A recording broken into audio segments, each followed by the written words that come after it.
upon someone. You set yourself up for disaster.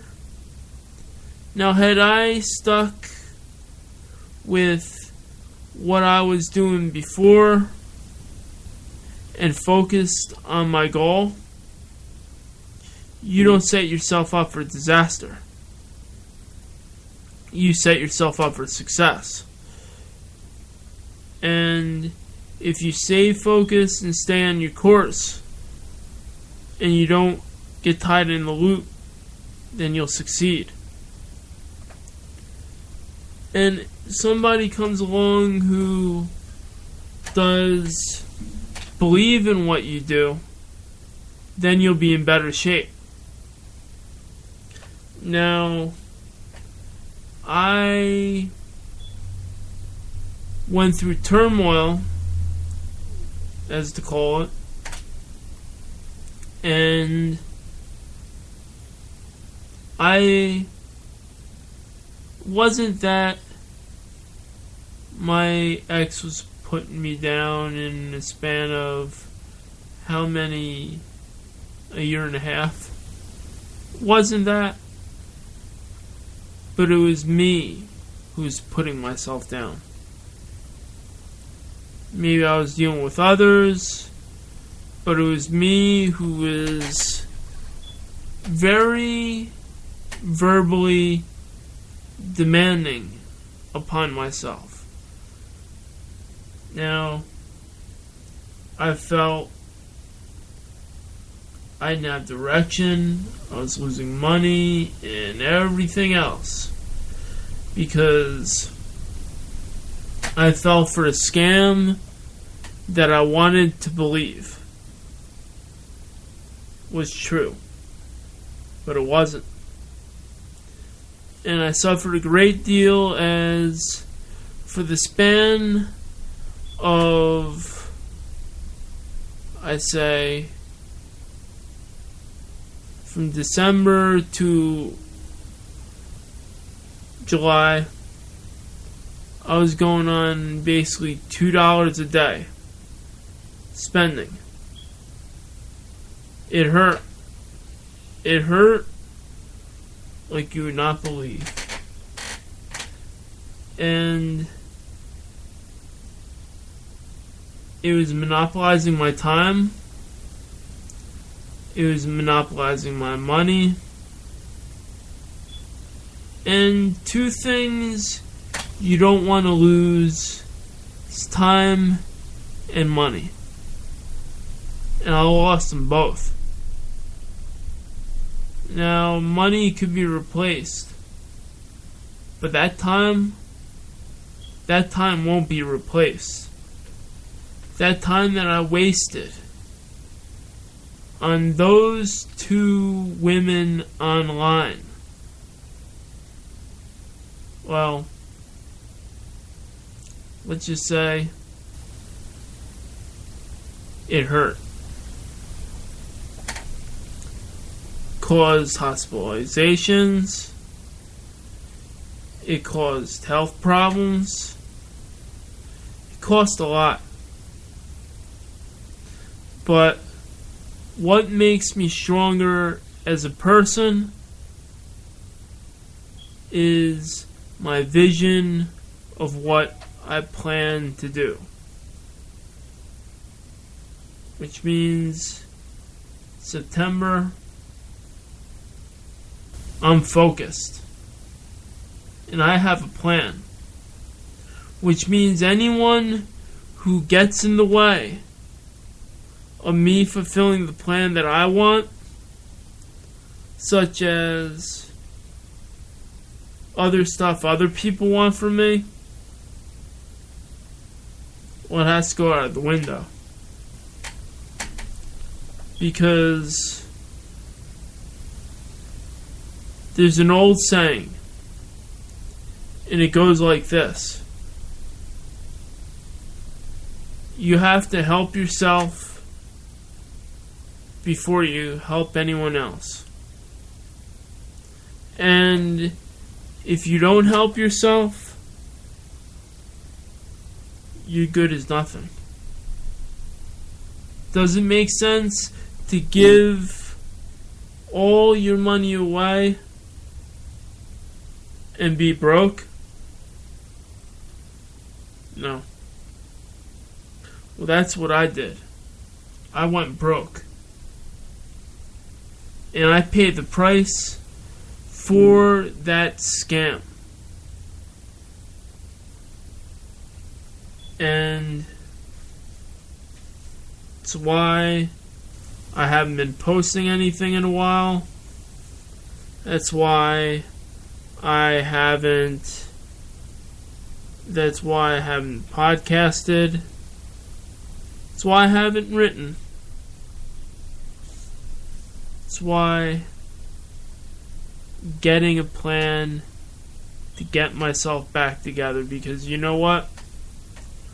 When I enjoyed life, it was doing the things that I truly enjoyed. It was podcasting. It was writing. Even I found art to be important. Doing those things, even I'm enjoying many other things that I didn't even enjoy before. But I'm doing it. But we're only given so much time in a day, and our schedules are busy. But if we have a plan, we could work on whatever needs to be worked on. We'll get there. But I'm going to take a quick commercial break, and then I'm going to wrap up this podcast. The fans. You are probably wondering why I'm naming the title of this book, Going Broke. Well, this book is about going broke, and I will show you techniques of how to go broke. You may ask, why do I want to know how to go broke? I am already broke. I want to learn how to make money. I first want to discuss what this book is not. It won't give you statistics and data of how much people are poor and are in debt. But it will discuss why people are in debt and why I'm in debt. First part of the book will be about credit card debt. Second part of the book will be about addictions. The third part of this book will be about the mistakes of keeping up with the Joneses. Fourth, I will discuss about poor investments. If you are in debt, you can reinforce yourself of these mistakes and try to start making plans about how to get out of your situation. This book in the series will start you on that path. So good luck on your journey and learn about our story, the American story of going broke. That was Going Broke, learning from your mistakes, and that was written by Joseph Evaldi and narrated by Ken Aiken, and it is available on iTunes, Audible, and even you could find it on the Amazon Kindle. Back to the podcast.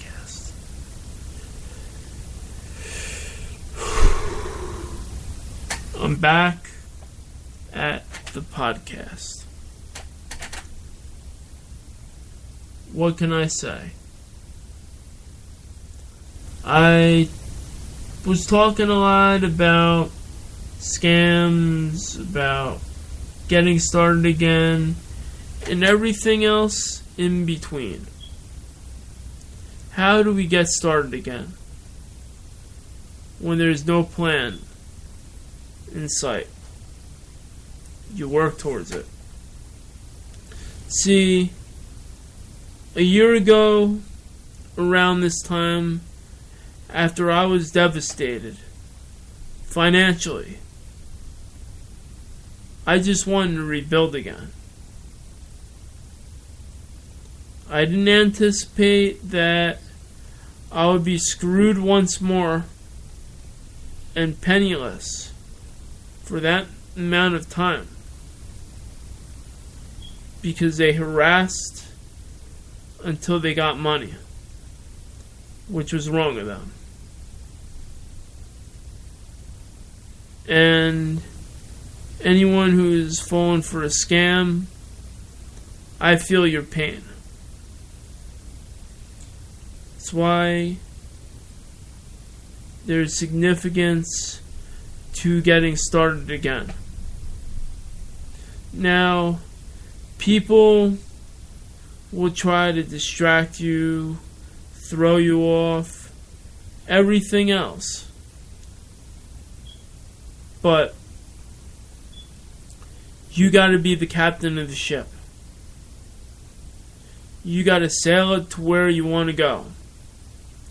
You can't be worried about what the men on the dock or the men on the ship or your crew workers or anybody else is telling you.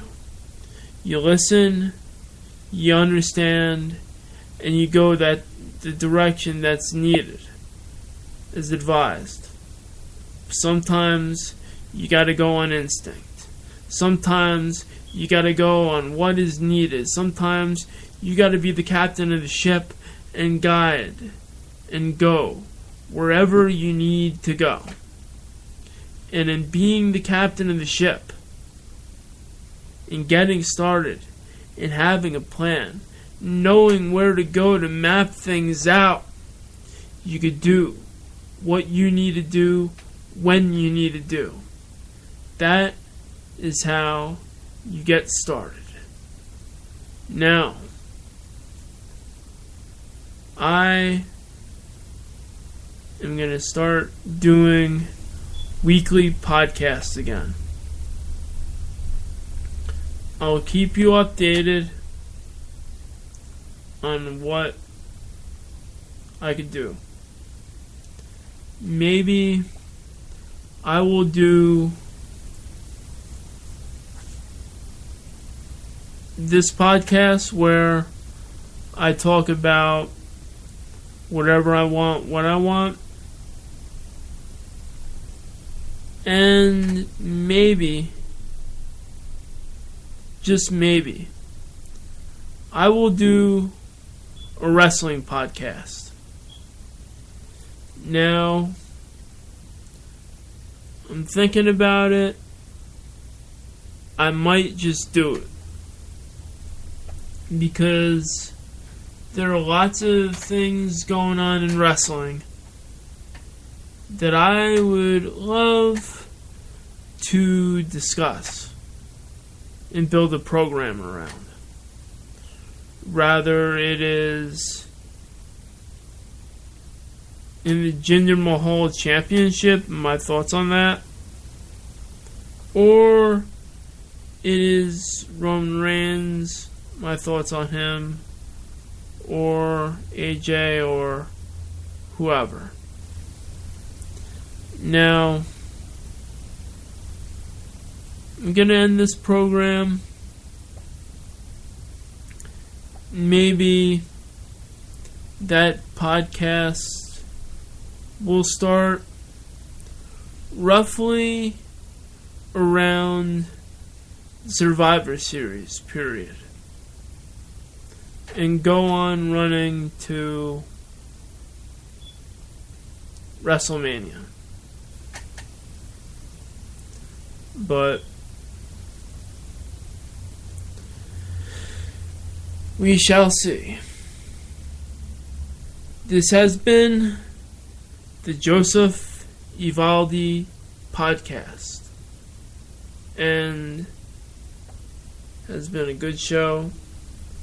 Until next time. Adios.